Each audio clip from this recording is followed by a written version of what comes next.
Hi guys, welcome back. So guys, इस video के अंदर हम बात करने जा रहे हैं इंटरनेशनल ह्यूमन रिसोर्स मैनेजमेंट का यूनिट 3 के ऊपर। सो अभी हम लोगों ने यूनिट 1 एंड 2 को ऑलरेडी कवर कर लिया है। इसमें हम यूनिट 3 के ऊपर आ चुके हैं और यूनिट 3 में हम बात करेंगे इंडस्ट्रियल रिलेशंस के बारे में। सो इंडस्ट्रियल रिलेशंस जो हम बात करेंगे दोस्तों, ये आप लोगों ने पहले भी इस टर्म को पढ़ा है, आप लोगों को पता है कि इंडस्ट्रियल रिलेशन क्या होता है।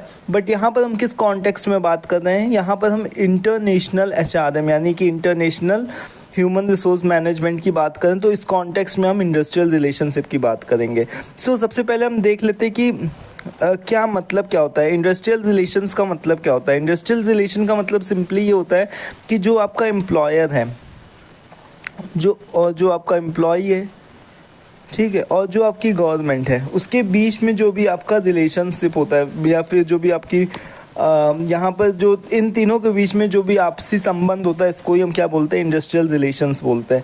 किसी भी कंपनी के अंदर एम्प्लॉयर और एम्प्लॉय के बीच में जिस भी तरीके का संबंध होता है, जिस भी तरीके का रिलेशनशिप होता है, उसको ही हम क्या बोलते हैं, यहाँ पर इंडस्ट्रियल रिलेशंस बोलते हैं। ठीक है, उसमें गवर्नमेंट का और भी ज़्यादा हाथ होता है, क्योंकि अगर सपोज दैट गवर्नमेंट सपोर्टिव नहीं है या फिर गवर्नमेंट अगर किसी भी लोकल एरिया के वहाँ की अगर गवर्नमेंट किसी भी तरीके की एंटरप्रेन्योरशिप को सपोर्ट नहीं कर रही तो बहुत ज़्यादा चैलेंजेस देखने को मिलते हैं। So it includes the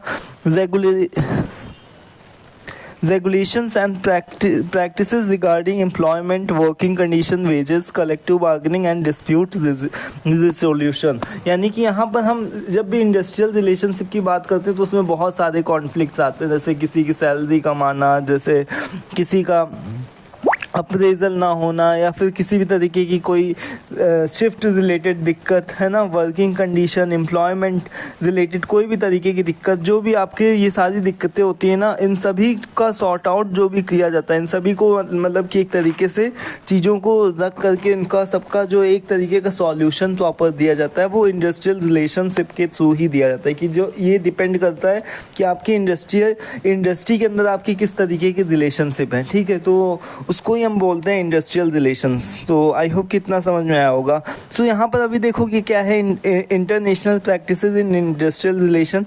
international practices क्या हैं इसके लिए। So different countries handle industrial relation in various ways due to culture, economic and legal differences, है ना। यहाँ पर क्या होता है कि जब भी हम इंटरनेशनल एचआरएम की बात करते हैं तो उसमें हमको पता है कि जब भी हम आउटसाइड द बॉर्डर की बात करते हैं तो उसमें cultural, economic and legal differences देखने को मिलते हैं। ठीक है, लैंग्वेज से रिलेटेड भी डिफरेंसेस देखने को मिलते हैं, सबका कल्चर, रिलीजन सब कुछ अलग होता है। तो इन सभी डिफरेंसेस के बावजूद भी किस तरीके से हमको एक हार्मनी क्रिएट करनी, यानी कि सभी लोगों के बीच में सामंजस्य को क्रिएट करके अपना जो बिजनेस गोल है उसके ऑब्जेक्टिव को अचीव करना है, ये किस तरीके से हम कर सकते हैं। तो कलेक्टिव बार्गेनिंग, इसमें हमारा जो सबसे पहला क्या आता है, दैट इज़ कलेक्टिव बार्गेनिंग, है ना।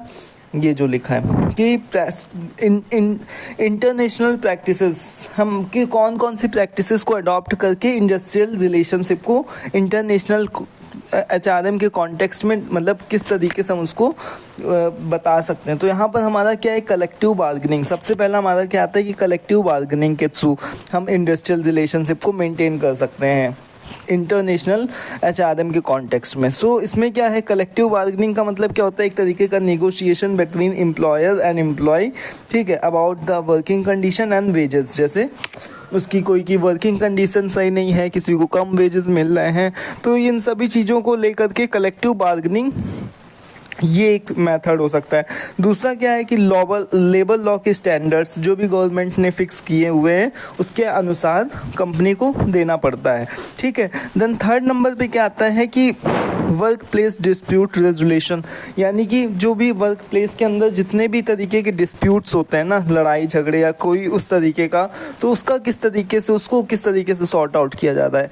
Then employee participation, employee being involve in companies decision. Employee participation का मतलब क्या होता है कि जब भी कभी कोई मैनेजमेंट डिसीजन लेता है या फिर कोई भी तरीके का कुछ उसको दिक्कत होती है तो वहाँ पर एम्प्लॉयज़ भी पार्टिसिपेट करते हैं, यानी कि वहाँ पर अपने डिसीजन मेकिंग में एम्प्लॉयज़ का भी एम्प्लॉयज़ भी बढ़ चढ़ के हिस्सा लेते हैं और उनके अनुसार मतलब उनकी फीडबैक के अकॉर्डिंग ही कोई मैनेजमेंट डिसीजन लेता है। सो ये भी एक इंडस्ट्रियल रिलेशनशिप का अच्छा पार्ट है, जिसके थ्रू भी हम इंडस्ट्रियल रिलेशनशिप को मेंटेन कर सकते हैं। देन सोशल डायलॉग, यानी कि सोशल डायलॉग मतलब कि discussion between employee and the government, है ना। एक तरीके का क्लियर कम्युनिकेशन होना चाहिए, एक तरीके का मतलब एक अच्छे रिलेशनशिप होने चाहिए सभी लोगों के बीच में, तब जा कर के हम एक हार्मनी को क्रिएट कर सकते हैं, एक अच्छा इंडस्ट्रियल रिलेशनशिप को क्रिएट कर सकते हैं। तो दीज आर फ्यू प्रैक्टिसेस जो कि हम इंटरनेशनल कॉन्टेक्स्ट में यूज़ करते हैं, कि ये सभी ऐसी प्रैक्टिसेस हैं जिसको हम यूज़ करके एक अच्छा एटमॉस्फेयर, एक अच्छा मतलब कि इंडस्ट्रियल रिलेशनशिप क्रिएट कर सकते हैं इंटरनेशनल एचआरएम के कॉन्टेक्स्ट में। सो अब नाउ हमारा जो एक सेकंड टॉपिक है, नेक्स्ट टॉपिक है, that is shift in IHRM and IR, यानी shift in IHRM and IR। सो इसका क्या मतलब होता है दोस्तों, एक बार देख लेते हैं इसको।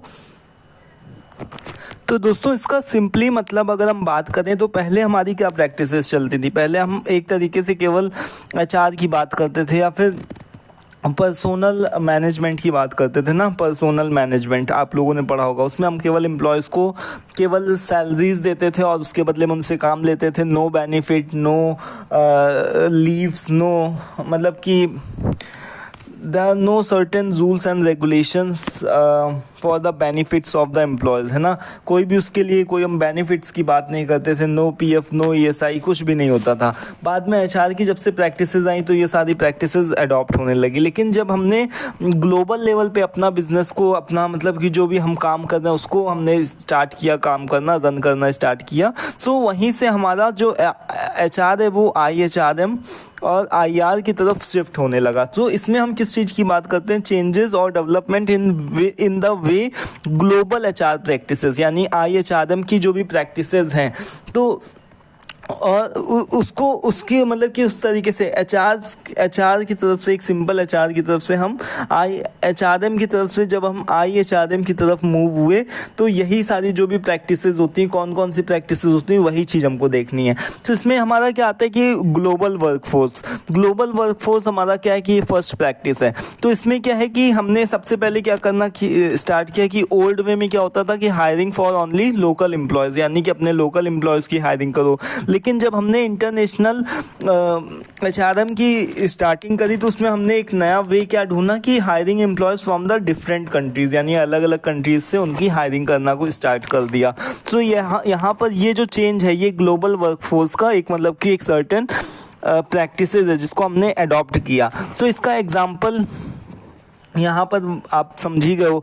देन इसके बाद में यहाँ पर देखो रिमोट वर्क का मतलब कि पहले के समय में क्या होता था, भैया आपको ऑफिस जाना है तभी आपकी ड्यूटी काउंट होगी। सो अभी नाउ ऐसा कॉन्सेप्ट है कि आप अपने घर पर भी रह करके अपने ऑफिस के सारे काम कर सकते हो। तो ये पहले नहीं चलता था, है ना, कि everyone works in the office, सभी लोग ऑफिस में काम करेंगे। लेकिन जो हम न्यू वे उसमें क्या है कि आप अपने घर से या फिर डिफरेंट प्लेसेस से अपने काम को, ऑफिस के काम को कर सकते हो। तो ये एक सेकेंड प्रैक्टिस है। देन यूज ऑफ टेक्नोलॉजी क्या होता था, डूइंग HR टास्क मैनुअली, हम केवल जो भी HR टास्क होते थे उसको मैनुअली तरीके से करते थे। लेकिन जो एक नया वे आया उसमें हमने क्या किया कि एक होता है ना, मतलब HRIS पोर्टल को हम यूज़ करने लगे। उसमें कोई सा भी आप पोर्टल यूज़ कर सकते हो, जैसे सेवियर हो सकता है ना, या डार्विन बॉक्स, या बहुत सारे अलग अलग ERPs के थ्रू आप पूरे अपने HR के डेटा को मैनेज करते हो। तो ये एक टेक्नोलॉजी के यूज़ से हम क्या हुआ कि HRM की तरफ से हम IHRM की तरफ शिफ्ट हुए। देन ग्लोबल कंप्लायंसेस, यानी इसमें हम क्या करते थे, पहले का क्या वे था कि फॉलोइंग ओनली लोकल लॉज, हम केवल लोकल लॉज को फॉलो करते थे। लेकिन बाद में जब नया हमने IHRM की तरफ शिफ्ट हुए तो उसमें हमने क्या करना स्टार्ट किया कि following laws of different countries, यानी कि अलग अलग जो भी कंट्री के अंदर आप काम कर रहे हो उस पूरी कंट्री के आपके लॉज को पता होने चाहिए, उस रूल्स रेगुलेशंस को आपको अपनी ऑर्गेनाइजेशन के अंदर आपको करना भी होता है। सो यहाँ पर देखो क्या है, शिफ्ट इन इंडस्ट्रियल रिलेशंस। अब हम यहाँ पर IR की बात करते हैं तो इंडस्ट्रियल रिलेशनशिप की जब भी हम बात करते हैं तो हमने बात करी ना कि relationship between employer and government. So shift in industrial relation, इसमें हम क्या किस चीज़ों की बात करते हैं कि ओल्ड वे क्या था कि dealing with labour retention in one country, है ना। यानी इसमें पुराना तरीका क्या था कि dealing with labour relation in one country. यहाँ पर नया तरीका क्या है कि dealing with labour relation in multiple countries. यानी कि पहले के समय में क्या होता था कि मान लो आपका कोई एम्प्लॉय है वो बाहर काम करने गया तो उसको वहाँ उतनी अच्छी फैसिलिटीज़ नहीं मिल पाएंगी, लेकिन जब से ये आपका IR का कॉन्सेप्ट स्टार्ट हुआ तो वहाँ पर से आप उसकी भी जो आपका बाहर बंदा गया उसकी भी टेकिंग केयर कर सकते हो। सो ये सारी चीज़ें। देन इम्पैक्ट ऑफ ऑटोमेशन, जिसमें हम क्या करते थे कि पहले मैनुअली चीज़ों को जॉब्स एंड प्रोसेस को बनाते थे, लेकिन जब से हमारा नया तरीका है उसमें हमने job changing due to robots and software इन सब की तरफ हम मूव हुए। देन डाइवर्स वर्कफोर्स, केवल हमने ये नहीं कि लोकल एम्प्लॉयज़ को ही हम केवल हायरिंग करते थे, बाद में क्या हुआ कि सभी लोगों के लिए हम इक्वली ट्रीट करने लगे, चाहे वो बंदा कहीं का भी हो, उसको हम मैनेजर लेवल पे ही प्रमोट करेंगे। ऐसा पहले क्या होता था कि कोई कंपनी मान लो तो अपने लोकल बंदों का ज़्यादातर प्रमोशन करती थी, बाहर के बंदों को प्रमोट नहीं करते। बट जब से हमने ये प्रैक्टिसेस को अडॉप्ट करना स्टार्ट किया, डाइवर्स वर्कफोर्स, तो हमको और भी ज़्यादा इंडस्ट्रियल रिलेशनशिप के अच्छे रिजल्ट देखने को मिले। Then wage and job security, पहले क्या होता था कि बहुत ज़्यादा हमको स्टेबल जॉब हमारी नहीं होती थी, कोई भी वेजेस फिक्स नहीं थे, लेकिन जब से गवर्नमेंट ने अपना ये चीज़ बताई कि आपका मिनिमम वेजेस एक्ट, ये सारे सब चीज़ें आई, तो उसमें क्या हुआ कि आप अपनी चीज़ों को, अपने वेजेस को, अपनी सैलरीज़ को निगोशिएट कर सकते हो, अपनी जॉब सिक्योरिटी इन सब के लिए, मतलब कि आप अपने फोकस्ड होते हो। तो ये सभी चीज़ों से आपके जो इंडस्ट्रियल रिलेशनशिप है वो भी एक बेहतर होते हैं। So these are few ways. अब देखो SHRM, ये आपने बहुत पहले मतलब पढ़ा भी है सेकेंड सेमेस्टर में अपने SHRM strategic human resource management के बारे में। सो बट यहाँ पर मैं आपको थोड़ा सा आपको और रिवाइज करा दूँगा। सो जब भी हम स्ट्रेटजिक ह्यूमन रिसोर्स मैनेजमेंट की बात करते हैं, so this term SHRM is made up of 2 terms, ठीक है। एक आपका स्ट्रेटजिक एंड देन सेकंड आपका human resource management. So this is the branch of HRM, ठीक है। HRM एक जो है वो आपका ब्रॉड कॉन्सेप्ट होता है, वहीं SHRM is the part of HRM, ठीक है। SHRM is the part of HRM, ठीक, हमेशा याद रखना। So strategically refers a plan of action design to achieve particular goal. यहाँ पर देखिए क्या लिखा है कि design to achieve a particular goal और सेट ऑफ गोल्स, ठीक है। यानी कि जो स्ट्रेटजिक ह्यूमन रिसोर्स मैनेजमेंट होता है, यानी यहाँ पर हमको जो एक HR का जो बंदा होता है, सपोज लेट से एक मैं आपको बात बताता हूँ, HR का बंदा होता है, उसके क्या क्या फंक्शंस होते हैं। एक उसकी यानी कि HRP ह्यूमन रिसोर्स प्लानिंग करना, उसके बाद में रिक्रूटमेंट करना, सिलेक्शन करना, ऑन बोर्डिंग करना, ट्रेनिंग एंड डेवलपमेंट प्लान करना, एम्प्लॉय रिलेशनशिप मेंटेन करना, payroll and compensation, performance and reward management, है ना। ऑफ बोर्डिंग यानी जब वो सेपरेट हो जाता है तो फिर उसका प्रॉपर मैनेजमेंट करना। These are the functions of HR। लेकिन क्या होगा कि अगर HR जो है वो अपने तरीके से सारे कामों को करता रहे, ठीक है, तो इससे कोई that doesn't makes any sense. लेकिन जब HR जो है वो कंपनी के गोल से के साथ में अलाइंड हो जा सकता है, यानी जैसे आप बात को समझना, जो एक HR है वो कंपनी के गोल के साथ में क्या हो जाता है, अलाइंड हो जाता है, तो कंपनी की नीड्स के अकॉर्डिंग वो क्या करेगा, HRP ह्यूमन रिसोर्स प्लानिंग करेगा, उसके नीड्स के अकॉर्डिंग वो रिक्रूटमेंट करेगा, उसके नीड्स के अकॉर्डिंग वो सिलेक्शन करेगा, on boarding, training and development plan करेगा। तो वो केवल अपनी तरीके से चीज़ों को नहीं मैनेज करेगा, वो कंपनी के गोल को समझ करके उसके हिसाब से अलाइंड होकर के काम करेगा। So it involves making thoughtful choice, allocating resources wisely and adapting to change circumstances to gain competitive advantage in the pursuits of long-term success, ठीक है। While HRM is the process of making the effective and efficient use of human resource so that the set of goals can be achieved, है ना। केवल HR का काम क्या होता है कि यही होता है कि effective and efficient use of human resource, लेकिन स्ट्रैटेजिक HRM का मतलब क्या होता है कि the linking of human resource management with the strategic goals and objectives of the organisation. जब एक HR पर्सन जो है ना, जो एक HR कंपनी का, वो कंपनी के गोल्स के साथ में क्या हो जाता है, वो अलाइंड हो जाता है, उसके साथ में जुड़ जाता है, उसके बाद जो रिजल्ट आते हैं वो एकदम आउटस्टैंडिंग, मतलब बहुत ही ज़्यादा बेहतरीन हो सकते हैं। तो उसी को हम क्या बोल रहे हैं, SHRM बोल रहे हैं। हैं। तो ये लाइन जो हाईलाइटेड है ना, इसको आप हमेशा याद रखना कि strategic human resource management defined as the linking of human resource management with strategic goals and objectives of the organization in order to improve business performance and develop the organization culture.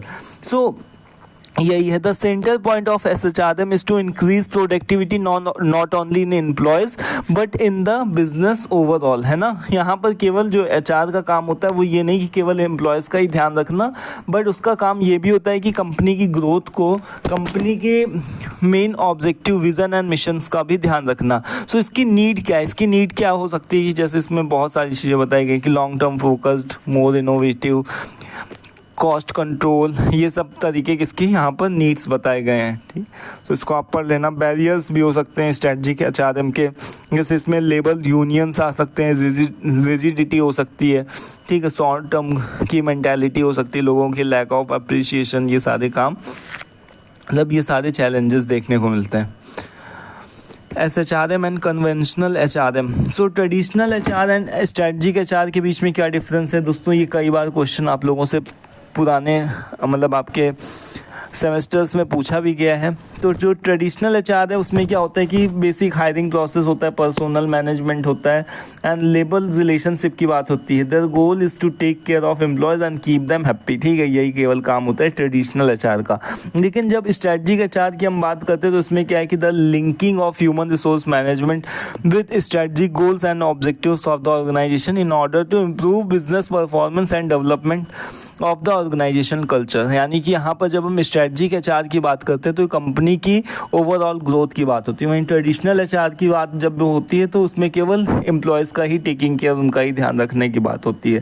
सो इस तरीके से पूरा का पूरा यहाँ पर difference दिया गया। इसका आप स्क्रीनशॉट ले सकते हो, आप फिर PDF PPT का लिंक, व्हाट्सएप का नंबर आप लोगों को डिस्क्रिप्शन बॉक्स में मिल जाएगा, वहाँ से आप PDF ले सकते हो आकर के।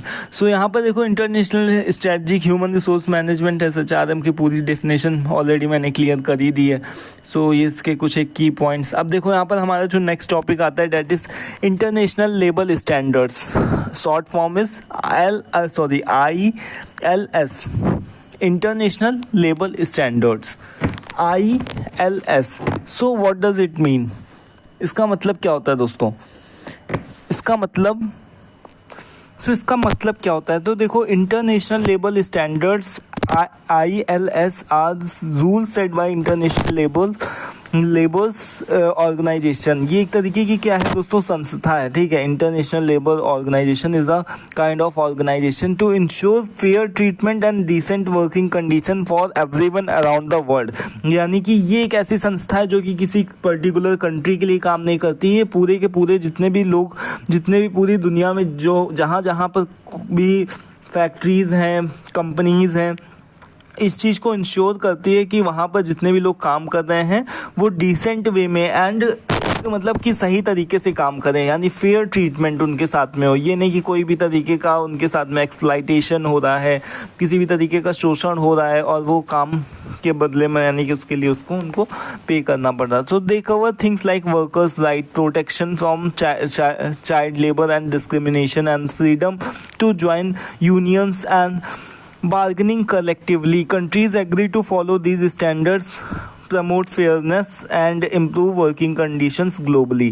So ये पूरा इसका कॉन्सेप्ट होता है। अब ये यहाँ पर देखो द ऑब्जेक्टिव्स इसके क्या क्या होते हैं। तो इसमें क्या होता है कि फेयरनेस को प्रमोट करना, राइट्स को प्रोटेक्ट करना, सेफ्टी को इंश्योर करना एंड एक्सप्लॉइटेशन को रोकथाम करना, उसको प्रिवेंट करना एंड इनकरेज डायलॉग, यानी कि foster social dialogue for cooperation between employees, worker and government, यानी क्लियर कम्युनिकेशन को इनकरेज करना। तो ये सारे इसके क्या होते हैं, ऑब्जेक्टिव्स होते हैं इंटरनेशनल लेबर स्टैंडर्ड्स के, ILS इसके। अब देखो structure of the international labour organisation ILO, इसका पूरा स्ट्रक्चर क्या होता है। यहाँ पर देखो ये इतना ज़्यादा मतलब डीप में क्या जाना, तो यहाँ पर मैं फिर भी बता देता हूँ कि देखो क्या होता है। ILO international labour conference yearly meeting, इसमें क्या होता है कि एक पूरा इसका कॉन्फ्रेंस मतलब यहाँ पर ये जो पूरी ऑर्गेनाइजेशन इसका क्या स्ट्रक्चर होता है। तो इसमें हम जिस कॉन्फ्रेंस की बात करते हैं तो इसमें मतलब कि आपका ईयरली मीटिंग हो गया where countries employees and workers talk about the and decide global labour rules. ठीक, उसकी बात करते हैं कि क्या मतलब पूरे साल में एक तरीके की मीटिंग होती है। ठीक है, गवर्निंग बॉडी यानी people from government employers and workers, ये सभी लोग आकर के अपने अपनी बातों को रखते हैं। Where the ILO works from, तो ये सारी चीज़ें होती हैं। तो बेसिकली तो इसको अभी थोड़ा सा मतलब ज़्यादा मतलब इम्पॉर्टेंट नहीं है तो इसको अभी छोड़ देते हैं। तो ग्लोबल यूनियंस क्या होते हैं, जैसे ये आपको पता है कि जो यूनियंस होते हैं वो हमारे लोकल एरिया के लोग हो सकते हैं। ठीक है, लोकल जैसे कोई कहीं पर कोई काम हो रहा है तो उसमें लोकल लोग क्या कर सकते हैं, अपना एक ग्रुप बना सकते हैं और अपने राइट्स को प्रोटेक्ट करने के लिए या फिर चीज़ों को निगोशिएट करने के लिए वो मैनेजमेंट से डायरेक्ट कॉन्टेक्ट कर सकते हैं। So global union are organisations that bring together workers and labor unions from different countries and protect and promote workers' rights and interest on global scale। तो जब भी हम इंटरनेशनल HRM की बात करते हैं तो वहाँ पर ग्लोबल यूनियन का पूरा कॉन्सेप्ट आता है। ठीक है, सो इसको आप ध्यान रखना। इसमें मतलब कि हम उनके राइट्स को प्रोटेक्ट करने के लिए यहाँ पर ग्लोबल यूनियन का बेसिकली यूज़ किया जाता है।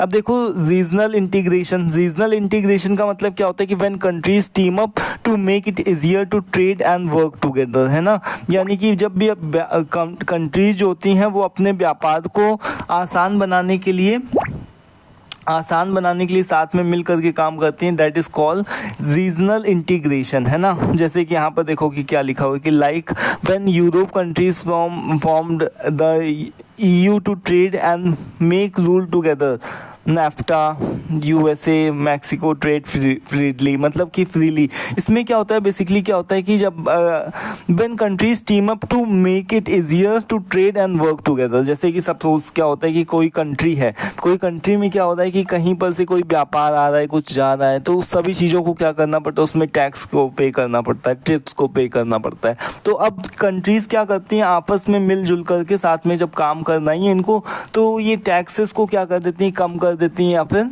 मतलब हटा देती हैं आपस में। तो इसी चीज़ को यहाँ पर क्या बोला जा रहा है, रीजनल इंटीग्रेशन बोला जा रहा है। सो यहाँ पर अब देखो इसका मतलब क्या है, नेक्स्ट हमारा क्या है कि फ्रेमवर्क एग्रीमेंट्स दैट द ले out basic rules for how countries और ग्रुप्स विल वर्क टुगेदर। यानी कि एक तरीके का फ्रेमवर्क एग्रीमेंट क्या होता है कि दो लोगों के बीच की समझौता, है ना, यानी कि एग्रीमेंट।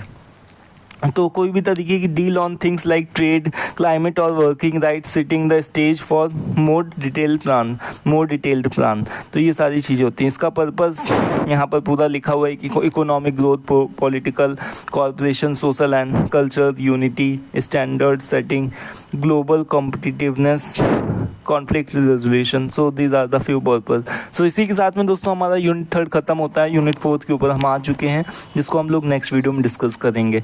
टिल देन दोस्तों, thank you for watching this video. दोस्तों वीडियो को लाइक ज़रूर किया करो, चैनल को प्लीज़ सब्सक्राइब कर लो। ठीक है, आगे आपको बहुत सारी चीज़ें, आपको जॉब रिलेटेड बहुत सारा आप लोगों को बेनिफिट मिलने वाला है। ठीक है, so thank you for watching this video. Thank you once again.